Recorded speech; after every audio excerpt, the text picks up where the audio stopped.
الشیطان الرجیم بسم اللہ الرحمن الرحیم ان اللہ عفو یحب العفو فاعف عنا یا غفور۔ حضور نبی کریم صلی اللہ علیہ وسلم کی یہ حدیث پاک ہے کہ اللہ تبارک و تعالی کا نام معاف کرنے والا ہے، اور اللہ تبارک و تعالی معاف کرنے کو پسند فرماتے ہیں،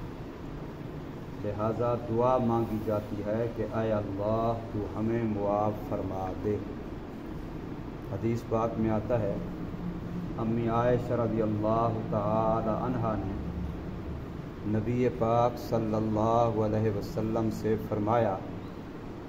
کہ اگر مجھے لیلۃ القدر کا پتہ چل جائے کہ ابھی اس وقت وہ گھڑی ہے لیلۃ القدر کی جس میں دعا قبول ہوتی ہے، تو اس گھڑی میں کون سی دعا مانگوں، اللہ تبارک و تعالی سے کیا مانگوں؟ تو حضور صلی اللہ علیہ وسلم نے یہی دعا سکھلائی کہ آپ اللہ تعالیٰ سے یہ دعا مانگیں کہ اے اللہ تو معاف کرنے والا ہے اور معاف کرنے کو پسند کرتا ہے، لہٰذا تو مجھے معاف کر دے۔ اور یہ بھی حدیث پاک میں آتا ہے، نبی پاک صلی اللہ علیہ وسلم فرمایا اللہم انا نسألک العفو والعافیت والمعافاۃ الدائمۃ فی الدین والدنیا والآخرہ۔ یہ بھی رسول اللہ صلی اللہ علیہ وسلم کی حدیث ہے۔ اے اللہ ہم آپ سے معافی کا سوال کرتے ہیں، ہم آپ سے معافی کا سوال کرتے ہیں۔ اللہم انا نسألک العفو، ہم تجھ سے درخواست کرتے ہیں کہ تو معاف کر دے، والعافیت، اور عافیت کی کہ اللہ ہمیں مصیبتوں سے دکھوں سے بچائے، عافیت والی زندگی عطا فرمائے، عافیت کا سوال کرتے ہیں، والمعافات، اور ایک دوسرے کو معاف کرنے کی توفیق دے۔ معافات با مفاعلہ کا مصدر ہے جس کا خاصہ مشارکت ہے، یعنی ہم ایک دوسرے کو معاف کرنے والے بن جائیں، اللہ ہمیں توفیق دے کہ میں دوسروں کو معاف کروں، وہ مجھے معاف کریں، ایک دوسرے کو معاف کرنے والے ہم بن جائیں، ہمیں اس کی توفیق عطا فرما، دنیا میں بھی آخرت میں بھی ہم ایک دوسرے کو معاف کرنے والے بن جائیں۔ اسی طریقے سے ایک حدیث میں آتا ہے کہ رسول اللہ صلی اللہ علیہ وسلم سے صحابہ نے سوال کیا کہ ہم کون سی چیز اللہ تبارک و تعالی سے زیادہ مانگیں، بار بار مانگیں؟ تو فرمایا سل العافیت، تم اللہ سے عافیت کا سوال کرو، اللہ سے عافیت مانگو۔ تو معاف کرنا، عافیت درگزر کرنا، یہ اللہ کا محبوب عمل ہے اور اللہ تعالیٰ کی خود اپنی صفت ہے۔ اگر اللہ تبارک و تعالیٰ معاف نہ کرتا، جس وقت کوئی بندہ جو بھی کوئی گناہ کرتا اللہ فوراً گرفت کرتا، تو پھر قرآن مجید کے اندر موجود ہے کہ زمین پر کوئی ایک بھی مخلوق باقی نہ رہتی، اتنے انسانوں کے اور جنوں کے گناہ ہیں کہ گناہوں کی وجہ سے اللہ پاک اگر فوری مواخذہ فرماتے، پکڑ فرماتے، تو پھر زمین پر کوئی مخلوق باقی نہ بچتی، انسانوں کے اعمال بد کی وجہ سے وہ خدا کی گرفت میں آ جاتی۔ اس لیے اللہ تبارک و تعالی کافر کو بھی معاف کرتا ہے، کوئی بات نہیں، مرنے تک توبہ کر لے گا شاید، مشرک کو بھی معاف کرتا ہے، ڈھیل دیتا ہے، حتیٰ کہ وہ بندے جو خود خدا کو نہیں مانتے، اتنا بدبخت گزرے ہیں۔ انہوں نے کہا کہ موسیٰ علیہ السلام جو کہتا ہے خدا ہے،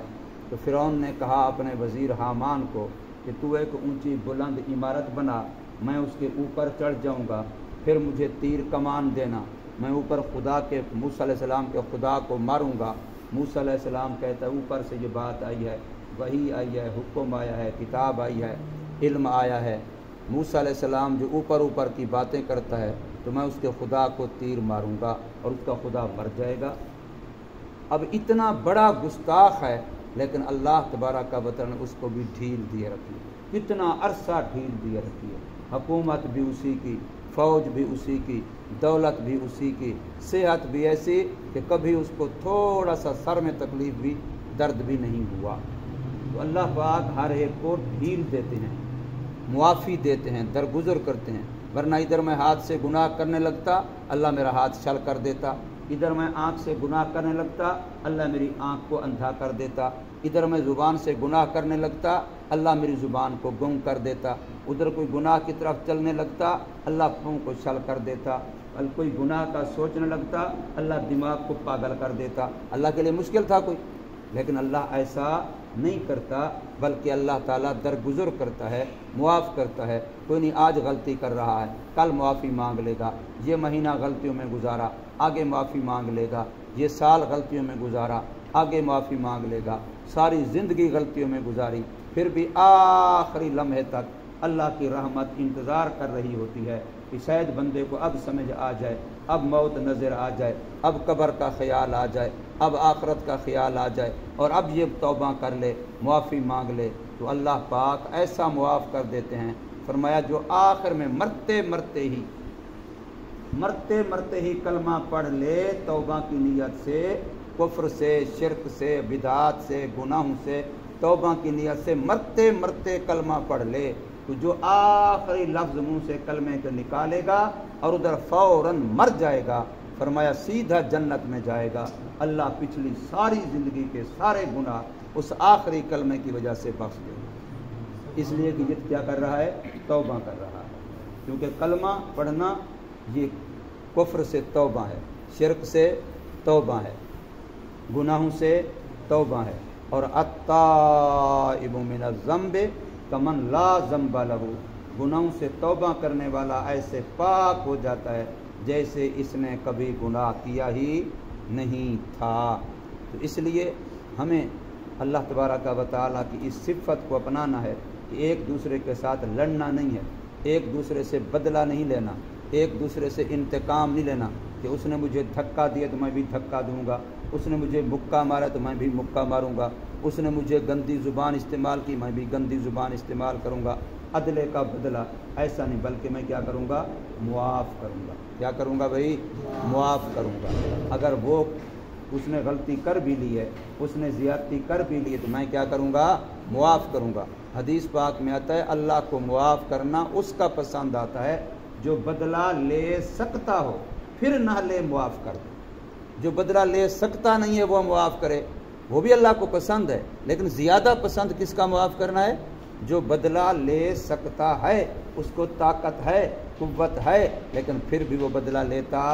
نہیں ہے، وہ اللہ کو بڑا پسند ہے۔ اللہ تبارک و تعالی ہمیں اس پر عمل کرنے کی توفیق عطا فرمائے۔